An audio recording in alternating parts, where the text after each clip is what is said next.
प्रदेश में साल के अंत में होने वाले चुनावों के लिए पार्टियों ने पूरी ताकत झोंक दी है। राजनीतिक पार्टियां सत्ता की कुर्सी पर कब्जा जमाने के लिए एक एक कदम फूंक फूंक कर रख रही हैं। ऐसे में विधानसभा चुनाव की तैयारी में जुटी कांग्रेस और बीजेपी में उम्मीदवारों के चयन की प्रक्रिया चल रही है और अन्य दलों के साथ गठबंधन को लेकर भी चर्चा हो रही है। कांग्रेस बीजेपी का किन किन दलों के साथ गठबंधन होगा और किसको कितनी सीटें दी जाएगी, ये तो महत्वपूर्ण है ही, लेकिन कांग्रेस पार्टी में गठबंधन को लेकर रार साफ दिख रही है, तो वहीं एनडीए के सहयोगी दल भी ताल ठोक रहे हैं। गठबंधन पर रार, दलों में आर पार, कांग्रेस का रिवाज बदलने पर फोकस, राज बदलने की तैयारियों में जुटी बीजेपी। 2024 से पहले राजस्थान में सेमीफाइनल, कांग्रेस में गठबंधन पर रार, बीजेपी में सहयोगी ठोक रहे ताल। क्या इंडिया गठबंधन की राजस्थान में दिखेगी झलक? क्या बीजेपी लेगी राजस्थान में सहयोगी दलों का साथ? 2018 में कांग्रेस ने गठबंधन को दी थी 5 सीटें। 2024 आम चुनाव को लेकर राष्ट्रीय स्तर पर इंडिया गठबंधन का ऐलान हो चुका है और सभी दलों ने एक साथ मिलकर चुनाव लड़ने का ऐलान भी कर दिया है। लेकिन 2024 आम चुनाव से पहले 2023 में राजस्थान में होने वाले सेमीफाइनल माने जा रहे चुनाव में भाजपा और कांग्रेस का किन दलों के साथ गठबंधन होगा, ये अभी तक साफ नहीं हो सका है। टिकट की चाहत रखने वाले दावेदारों के दिल में भी ये सवाल बार बार उठ रहा है कि कौन सी सीट किस दल के साथ गठबंधन में जाएगी, लेकिन अभी तक यह भी स्पष्ट नहीं है कि गठबंधन होगा या नहीं। कांग्रेस इंडिया अलायंस से जुड़ी पार्टियों के साथ क्या चुनावी राज्यों में भी गठबंधन करेगी या अपने दम पर ही चुनाव लड़ेगी, ये स्पष्ट नहीं हो पाया है। इस सवाल के जवाब में पार्टी नेताओं के अलग अलग मत हैं, तो इंडिया गठबंधन को लेकर कांग्रेस नेताओं के बीच रार भी दिखाई दे रही है। इंडिया जीतेगा तो अलायंस में क्या, अलायंस तो कर ही लिया ना हमने, हमारा एक ग्रुप बन गया इंडिया। जब अरे भाई इंडिया में राजस्थान कांग्रेस पार्टी है तो कांग्रेस नहीं है क्या इंडिया में? इसलिए ये अलायंस वाला मुद्दा, इंडिया जो हमारा नया गठबंधन बना है वहां पर ये सब चीजें तय होंगी, उसके बाद में राजस्थान में आएंगे। अगर वो इंडिया में आएंगे तो आगे फिर पार्टी देखेगी। दूसरी तरफ कांग्रेस विधानसभा चुनाव के लिए गठित स्ट्रेटेजिक कमेटी के अध्यक्ष हरीश चौधरी का कहना है कि पिछले चुनाव में जिन सीटों पर गठबंधन किया गया था वहां के स्थानीय कार्यकर्ता और दावेदार आहत हुए हैं, तो उन क्षेत्रों में पार्टी की स्थिति कमजोर भी हुई है। उन्होंने आगे कहा कि राजस्थान में कांग्रेस अपने अकेले के दम पर जीत हासिल करने और सरकार बनाने में सक्षम है और किसी अन्य दल के साथ गठबंधन की आवश्यकता नहीं है। हनुमान बेनीवाल को लेकर चौधरी ने कहा कि उनकी अपनी कोई विचारधारा नहीं है और वे कभी राइट तो कभी लेफ्ट होते रहते हैं। कमेटी के अंदर हम लोगों के आपस के अंदर एक शोध समिति है कि जो पिछले दफे अलायंस हुए थे वहाँ उस असेंबली के अंदर कांग्रेस संगठन और कांग्रेसी कार्यकर्ता वहाँ बहुत कमजोर हुआ है, तो भविष्य के अंदर किसी के साथ अलायंस नहीं होना चाहिए। जिस व्यक्ति की आप बात कर रहे हो उसके कोई विचार है?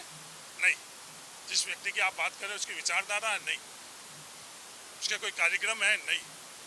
नीति और नीयत पूरा राजस्थान अच्छी तरह से जानता है। तो उस व्यक्ति के बारे में आप लोग बात कर कर और किसका एजेंडा राजस्थान के अंदर आप आगे ले जाना चाहते हो ये मुझे नहीं पता, पर कोई भी कांग्रेस पार्टी का कार्यकर्ता जो कांग्रेस का कार्यकर्ता उस बात के बारे में कल्पना ही नहीं कर सकता। कोई कांग्रेस पार्टी के अंदर कोई और का कार्यकर्ता कांग्रेस का चोगा पहनकर और बैठा है तो शायद इस बारे में सोच सकता है, पर कांग्रेस पार्टी के अंदर जो कांग्रेस के विचारों से, कांग्रेस के नीति रीति से सहमत है, उसके सामने इस बात का इस संदर्भ में कोई विचार ही नहीं आता, तो मेरा विचार तो कैसे आ सकता है? कांग्रेस में जारी गठबंधन की रार के बीच एक पक्ष इंडिया गठबंधन के समर्थन में है तो दूसरा पक्ष इसके विरोध में सामने आ रहा है। गत विधानसभा चुनाव 2018 की बात करें तो कांग्रेस ने गठबंधन दलों को 5 सीटें दी थीं और इनमें से एक सीट भरतपुर से आरएलडी विधायक सुभाष गर्ग जीतकर विधानसभा पहुंचे थे, जो सीएम गहलोत के खास सिपहसालारों में से एक रहे। सीएम गहलोत के गुट ने लगातार हार रही सीटों पर इस बार भी गठबंधन करने के संकेत दिए हैं, तो दूसरे गुट ने इससे बचने की सलाह। अब अंतिम निर्णय क्या होगा ये तो हाईकमान तय करेगा, लेकिन पार्टी कार्यकर्ताओं, नेताओं और दावेदारों के बीच मायूसी जरूर दिखाई दे रही है। माथे पर टेंशन है कि इंडिया गठबंधन में शामिल एलजेडी, आरएलडी और एनसीपी के साथ आम आदमी पार्टी और माकपा कहीं उनका हक न छीन ले, तो हनुमान बेनीवाल की आरएलपी को लेकर भी पेच फंसा नजर आ रहा है। रिवाज बदलने की तैयारियों में जुटी कांग्रेस पार्टी इस बार भी चुनाव में कोई कसर नहीं छोड़ना चाहती है। पिछले चुनाव में कांग्रेस पार्टी ने 5 सीटों पर गठबंधन किया था, जिसमें मुंडावर और कुशलगढ़ सीट लोकतांत्रिक जनता दल के साथ और भरतपुर और मालपुरा सीट राष्ट्रीय लोकदल के साथ और एनसीपी के लिए 42 सीट कांग्रेस पार्टी ने छोड़ी थी।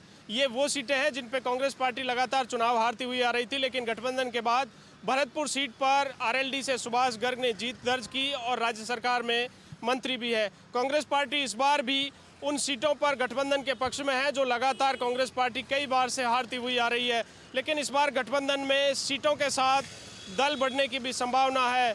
लेकिन हनुमान बेनीवाल के साथ गठबंधन को लेकर जिस तरह की चर्चाएं चल रही है, उसको लेकर कांग्रेस पार्टी में रार स्पष्ट दिखाई दे रही है। वहीं बीजेपी में भी सहयोगी दल लगातार ताल ठोक रहे हैं। तो ये तो थी कांग्रेस की बात। भाजपा में भी गठबंधन को लेकर चिंता कम नहीं है।